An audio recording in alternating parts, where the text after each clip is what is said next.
캠퍼스에 해가 저물고 이제 어둠과 침묵 속에 캠퍼스가 잠들 무렵이면 사방팔방 다양한 곳에서 작게는 10여 마리에서 많게는 수십 마리의 백로들이 무리를 지어 캠퍼스로 날아옵니다.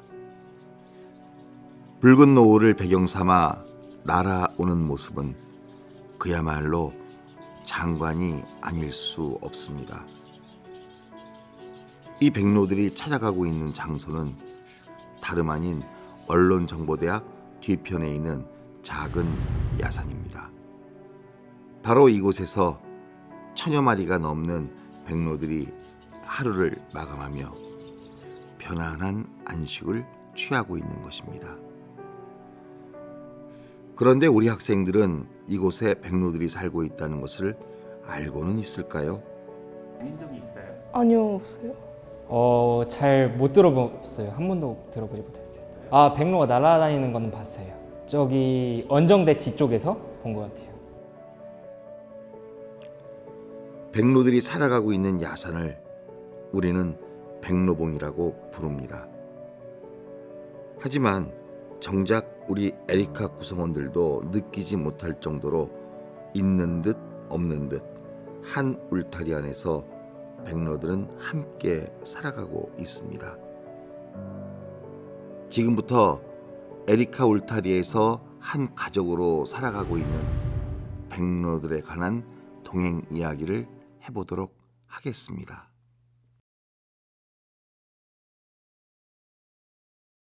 (40여만) 평의 넓은 캠퍼스를 자랑하는 한양대학교 에리카.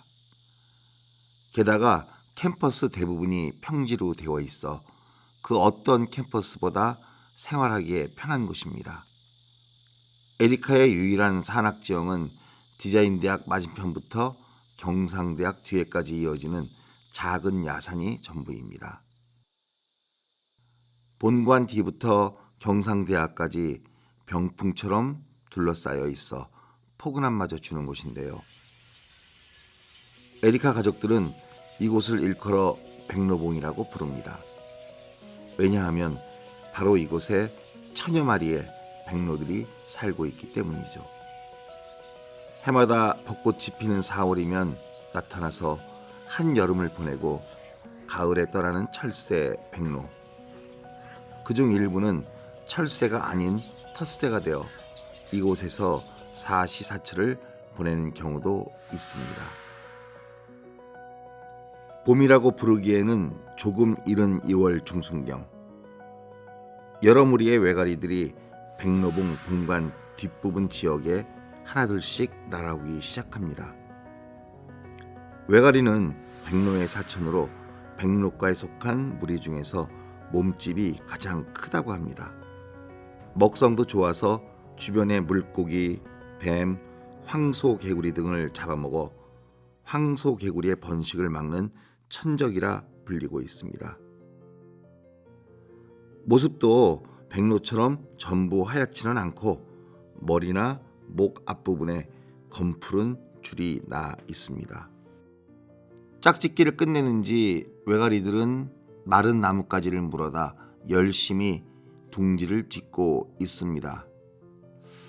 아마도 새끼를 낳기 위한 준비를 하는 것 같은데요. 짝짓기가 끝이 나면 수컷들은 여기저기 날아다니며 마른 나뭇가지들을 물어다 암컷에게 줍니다. 이를 가지고 암컷은 둥지를 만들어 이제 새끼들을 낳을 준비를 합니다. 시간이 지나 4월이 되니 이제 남쪽 나라에서 지내던 백로들이 찾아오기 시작합니다. 백로들의 영역은 언론정보대학과 경상대학 뒤편에 있는 숲입니다. 이러고 보니 백로봉 안에는 외가리가 사는 동네와 백로가 사는 동네가 확연하게 분리가 되어 있네요. 해마다 외가리들은 본관 뒤편 숲속에, 백로들은 언론정보대학과 경상대학 뒤편 숲속에 각각 터전을 잡고 쭉 그렇게 지내오고 있습니다. 그래서인지 외가리와 백로가 충돌하는 경우는 거의 없었던 것 같습니다. 본격적으로 더위가 시작되는 6월이 되었습니다. 제법 자란 새끼 백로들이 한 둥지에 서너 마리씩 모여 앉아 먹이를 갖다 줄 어미를 기다리고 있습니다. 잠시 뒤 어미 백로가 가지고 온 먹이를 새끼들이 달려들어 받아먹고 있습니다. 조금이라도 더 먹으려고 치열하게 다투며 어미에게 다가가고 있는 것입니다. 이제 조금만 더 지나면 이 아기 백로들도 자라나 어미의 곁을 떠나 독립을 하고 스스로 먹이 활동을 하러 떠날 것입니다. 그렇다면 백로나 외가리들이 왜 이곳에 둥지를 틀게 된 것일까요? 안산의 환경지킴이로 활동하면서 오랫동안 안산의 백로들을 살펴보고 있는 최정인 선생은 안산의 백로들이 정착하게 된 사연을 이렇게 이야기합니다. 80년 후반기 때 제가 이제 확인되고 있거든요. 그래서 이제 원래 80년 후반기 때는 이제 사리포구 그쪽으로 이렇게 있었는데 그 후 좀 지나다가 이제 90년 이제 초서부터는 이제 한양대학교 그 본관 뒤쪽 글이 이제 몰리기 시작했잖아요. 그래서 이제 그러한 것들은 방향이라든가 바람이라든가 자기네들 간섭받지 않는 곳을 선택한 게 한양대학교 방향 쪽이었죠. 그렇게 이곳 에리카를 찾아온 지 벌써 30여 년이 가까이 되었습니다. 그간 이곳에 만들어진 둥지는 무려 450여 개. 그리고 긴 시간 동안 이곳에 머물며 정착한 백로들은 중대백로, 대백로, 쇠백로, 해오라기, 외가리, 흰날개 해오라기, 검은댕기 해오라기, 황로 등 8종류로 무척이나 다양하다고 합니다. 무엇 때문에 왜 백로들이 그 기나긴 시간 동안 이곳 에리카를 찾아오는 것일까요? 분명 이곳에는 백로들이 살아가기에 적합한 무엇인가가 있기 때문일 것입니다. 여기는 안산천입니다. 안산에는 안산시를 가로지르는 2개의 기다란 개천이 있는데 바로 안산천과 화정천입니다. 거기에 거대한 시화의 상류와 갈대습지가 있습니다. 모두 수심이 깊지도 않고 다양한 종류의 많은 풍부한 먹이들이 살고 있어 백로들에게는 최상의 조건을 갖고 있습니다. 특히 안산천은 바로 에리카 백로봉 뒤에 길게 흐르는 곳이어서 백로들의 먹이 활동에 가장 빈번한 곳 중에 하나입니다. 이곳은 중앙동으로 이어지는 안산천의 한 줄기입니다. 개천 양옆에는 아파트 단지가 길게 늘어서 있지만 개천과는 충분한 공간이 있습니다. 때문에 사람들이 사는 공간과 백로들의 먹이 활동 공간이 구분되어 있어 서로 간에 별다른 피해를 주지 않습니다. 이곳은 안산의 또 다른 하천인 화정천이 있는 호수공원 부근입니다. 얼마 전까지만 해도 이곳에서 수십 마리의 백로들이 먹이 활동을 하던 곳이었는데 우리가 이곳을 방문했던 9월 중순 무렵에는 단지 몇 마리의 백로들만이 남아 있었습니다. 아마도 여름이 끝나가면서 많은 수의 백로들이 필리핀이나 태국 등 따뜻한 남쪽 지방으로 날아갔기 때문인 것 같습니다. 그래서인지 여름철 그 많았던 언론 정보관 옆에 있는 백로 둥지에는 아무도 없이 텅텅 비어있는 상태였습니다. 이곳에서도 몇 마리의 백로들이 남아 열심히 먹이 활동을 하고 있습니다. 잔잔하게 흐르는 물속의 먹이를 찾기 위해 열심히 바라보고 있는 백로들. 이런 장면은 이 화정천 곳곳에서 볼 수 있습니다. 이 백로는 정박한 배의 닷줄을 밟고 열심히 먹이를 잡기 위해 오랫동안 물속을 노려보고 있습니다. 한참이나 들여다보더니 이내 목을 움츠리며 도약할 준비를 합니다. 그리고 먹이를 잡기 위해 물속을 향해 부리로 힘껏 찔러보지만 허탕을 쳤네요. 다시금 도전하지만 이번에도 역시 꽝. 몇 번이나 시도했지만 역시 허탕이었습니다.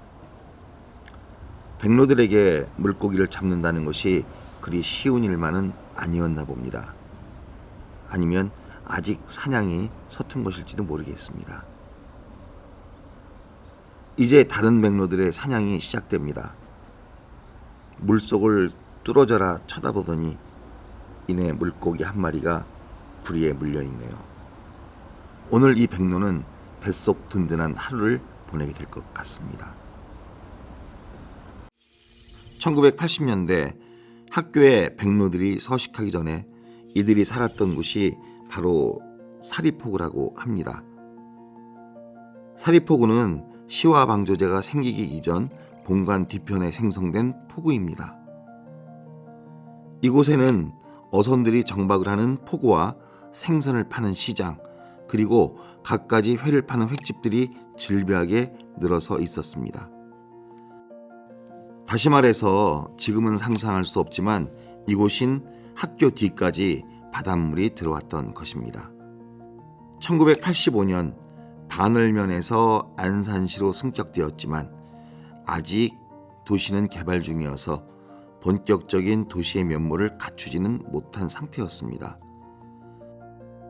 인천 송도에서 수원까지 다니는 2냥짜리 협계열차가 교통수단이었고 가을이면 누런 별을 말리는 풍경이 가득한 농촌과 어촌의 복합된 도시 그 자체였습니다. 사실 그 당시에는 우리 에리카도 개교한 지 얼마 되지 않아 지금 같은 전체적인 캠퍼스 조성도 완성되지 않은 상태였습니다. 캠퍼스 한 바퀴를 돌 수 있는 내부 순환도로는 당시에는 생각할 수도 없었고 본관 뒤 한 줄기로 이어진 백로봉도 당시에는 끊어져 있어 빗길로 사리포구까지 걸어서 갈 수도 있었습니다. 그러던 캠퍼스에 본격적인 캠퍼스 조성이 시작되면서 에리카는 나날이 변모하기 시작했습니다. 교육을 위한 건물들이 하나둘씩 만들어졌습니다. 그리고 끊어져 있던 백로봉도 한 줄기로 이어지게 되었습니다. 학교는 그 위에 아름드리 다양한 나무들을 조성하여 울창하고 건강한 숲으로 거듭날 수 있도록 하였습니다. 1990년대 시흥공단과 대부도를 이어주는 시와 방조제가 들어서면서 사리포구는 사라지게 되었고 이곳에 살던 사람들은 모두 오이도로 이전하게 되었습니다.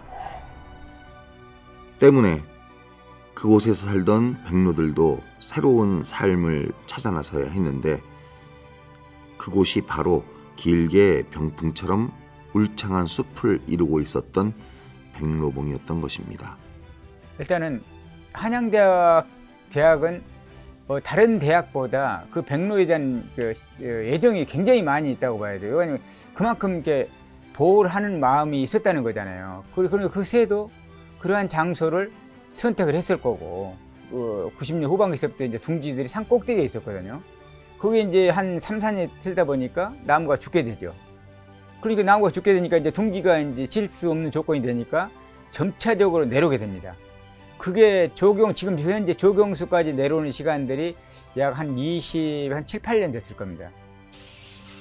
에리카의 노력으로 잘 가꾸어진 조경수로 가득한 이곳은 백로들이 사람들의 간섭을 받지 않고 살기에 가장 좋은 천혜의 보금자리였던 것입니다. 해가 저물 무렵 먹이 사냥을 나갔던 백로들이 다시 집으로 돌아옵니다. 주변에 있는 민가와 떨어져 있어 사람들에게 크게 피해를 주지도 않고 사람들로부터 간섭도 받지 않아 아늑하고 편안한 곳.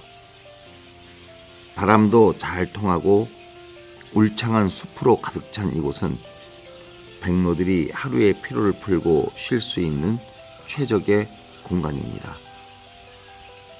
그렇게 백로들은 그 공간에서 안식을 하면서 내일을 준비합니다. 그리고 그렇게 에리카의 밤은 깊어갑니다. 우리나라 곳곳에 있는 백로들 서식지가 벌목으로 인해 하나둘씩 없어지고 있다고 합니다.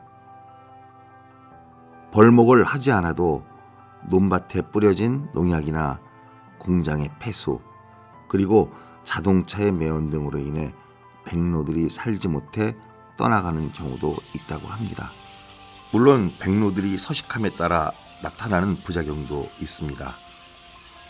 그 대표적인 것이 바로 백로의 배설물일 것입니다. 그 배설물 중에는 나무가 살아남을 수 없는 독한 성분이 들어있어 말라서 죽는 경우도 있고, 사람 사는 곳에 아무렇게나 싸서 주변을 더럽히는 경우도 있습니다. 다행히 우리 에리카에는 사람들이 사는 공간과 백로들이 활동하는 공간이 나누어져 있어서 이러한 폐해가 심하지 않아 사람과 백로가 공존하며 살 수 있는 여건이 되는 것 같습니다. 백로들이 사람들의 환경에 간섭하지도 않고 사람들에게 간섭받지도 않는 환경, 그것이 바로 한양대학교 에리카의 백로봉입니다. 아름다운 에리카 8경 중에 제2경인 백로봉. 이곳에서 백로들이 오랫동안 에리카 가족들과 공생하며 살아가기를 기원합니다.